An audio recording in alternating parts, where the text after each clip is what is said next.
we're going to get straight into the digital marketing side of things now, and we're going to start off with PPC.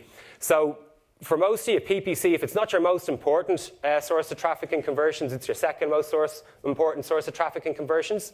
A key feature of Google AdWords is the rate of innovation. It's phenomenally fast. So I'm going to illustrate this with an Ask the Audience, okay? So I'm going to give you 3 options. The question I'm going to ask you is how many AdWords innovations were there in Q3 2014?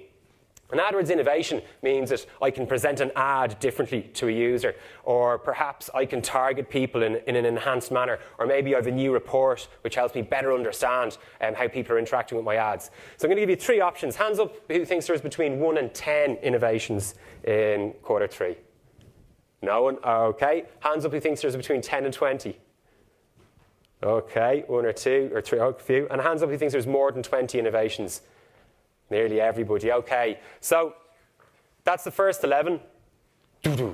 There's the next 10. There was 21 AdWords innovations in this 13-week period. Okay, so that's phenomenal. That's almost 2 a week. So if AdWords is important to you, one of the key ways you can stay ahead of the game, get supernormal returns, is by staying ahead of the innovations. So we put a lot of time into doing precisely that. We have what we call Technical Insight Tuesdays, and we spend a couple of hours every Tuesday afternoon going through AdWords, Facebook, Twitter, all the updates and playing around with them. So I'm delighted to welcome to the stage Brendan, then Kieran, then Rob, and they're going to talk you through what we feel are the most important AdWords innovations of the last 6 months. So please put your hands together and give them a boola bus.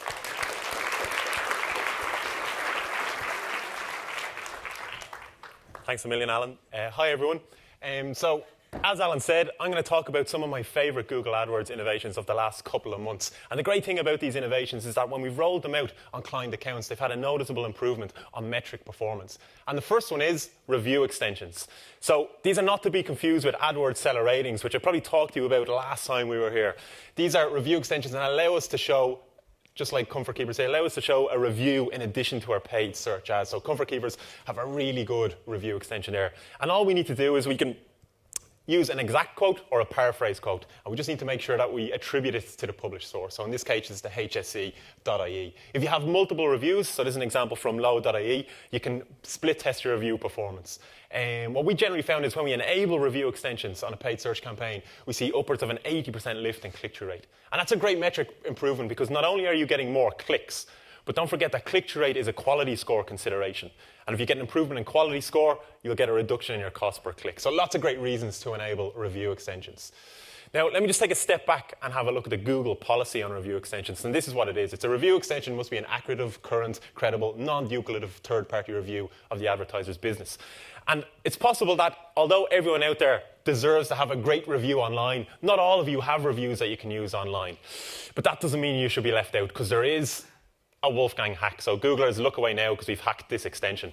And we did this very successfully for UNICEF. So we were running a campaign for UNICEF. We wanted to raise donations for the Syria crisis. And we couldn't find a relevant review for UNICEF online. But we did find this website, which is from the United Nations Refugee Agency, and had really interesting, relevant information on Syria. So we decided to chance our arm, use this as the published source, and take some of the information. And lo and behold, we managed to hack the review extension. So we were able to show really good quality, additional relevant information in addition to this paid search ad. And we got a bump in click-through rate when we applied it.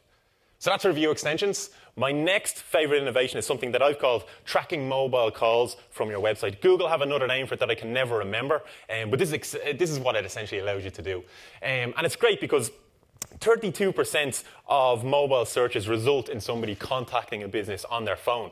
And one of the frustrations for me as a search marketer is I don't have visibility across all these conversions or across all these calls.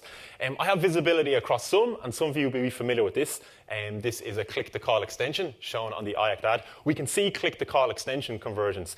But only about, I had a look at a few accounts, and only about between 2 to 5% of searches with that click to calls appear for a result in a call. That means there's at least 95% are clicking through to the website. And they're the conversions or the calls that we mightn't have had visibility on before. We now do. And all we need to do is a little bit of custom code development. And we did this very successfully for Chartered Careers. And this is their mobile website. You can see down the bottom of their website, they have their contact information. So we were able to use call tracking for this particular phone number by just adjusting the HTML slightly. And when we did that, we were able to realize an additional 11% of conversions. So these are calls happening on a mobile device that previously we didn't have any visibility across.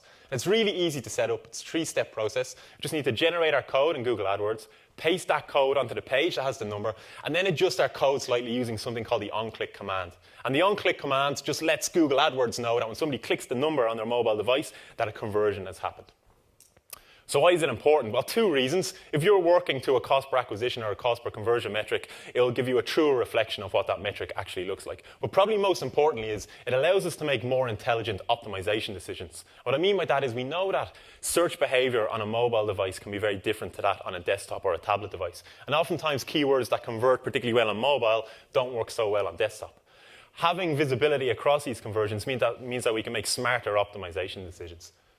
So that's it from me. I'm going to invite Kieran up now, who's going to explain his 2 favourite innovations. Thanks very much. Thanks, Brendan. How's it going? So I'm going to talk about automation and how automation can help you find efficiencies in your account and deliver great results. So the first thing I want to talk about is the generic keyword conundrum. So that's like keywords in this example, dresses that are going to drive relevant traffic to your website, but they're not going to convert that well. They might be higher up the funnel. So if you have a limited budget, you might be able to go after these keywords. You'll miss out on traffic and you'll miss out on conversions. So we wanted to find a way that we could go after more traffic like this. So we sat around the office and we were discussing ways we could do it, and we wondered if we could combine 2 recent AdWords innovations. So the first one is remarketing lists for search ads.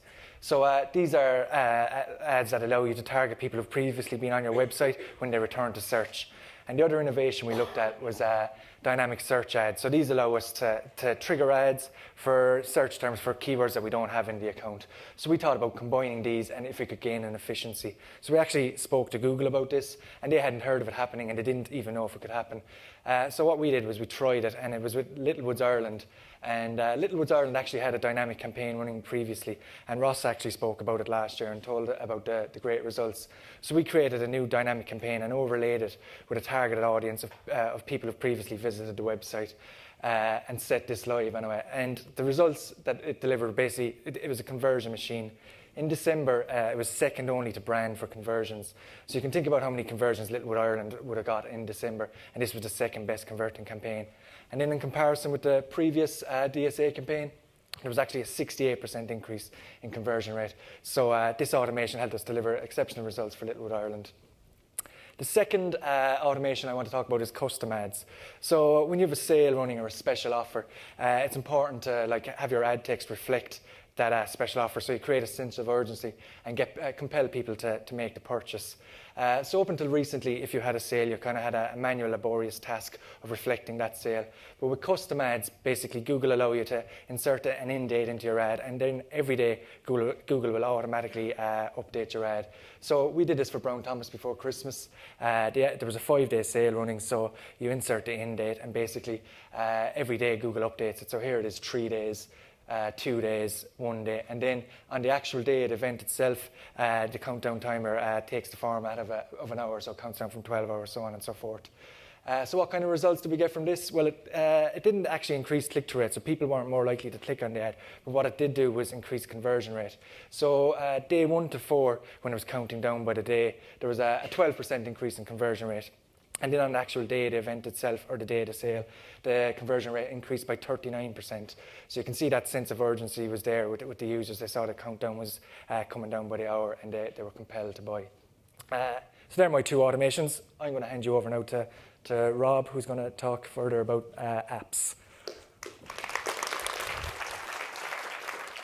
Thanks, Kieran. I'm going to talk to you about apps and how Google are helping us to promote apps within the SERPs. So this is something we've all heard and we're all sick of hearing at this point, is the year of mobile. But last year, mobile traffic actually surpassed desktop traffic. So there's now people are spending more time searching the web on their phones than they are on their desktop computers. Didn't really come as a surprise to many people. What is a more surprising stat, if this will work, is that 86% of time spent on the mobile device is actually spent in-app. And this kind of makes sense if you think about your Facebook apps, your news apps. and that. So you might ask, why would I want my traffic to be coming in app as opposed to on my mobile website? And there's a couple of different reasons for this, I suppose. You can personalize the app to the user's preferences. They can use the apps when they're offline as well, so they don't need to be constantly connected. So before the latest innovation, it was really hard to get visibility on your app and to encourage people to download your app. So unless you're able to get right up here in the best new app section of the iOS App Store or the Google Play Store, it was really hard to get in front of people. Google have introduced these new app download campaigns. So these allow us to target mobile searchers within the SERPs with ads encouraging them to download the apps. And these ads actually link directly to the App Store and the Google Play Store. We've implemented these for some of our clients and have seen download rates of over 20%. The next challenge then, once you've got people to download your app, is getting them to use it again. So 80 to 90% of all downloaded apps are used only once. Someone needs them straight away, they download them, never go back to them.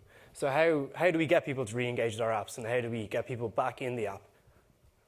So this is a new innovation from Google. It's actually in beta. It's app re-engagement. So what this allows us to do is target people who've previously downloaded the app and encourage them to re-engage with the app.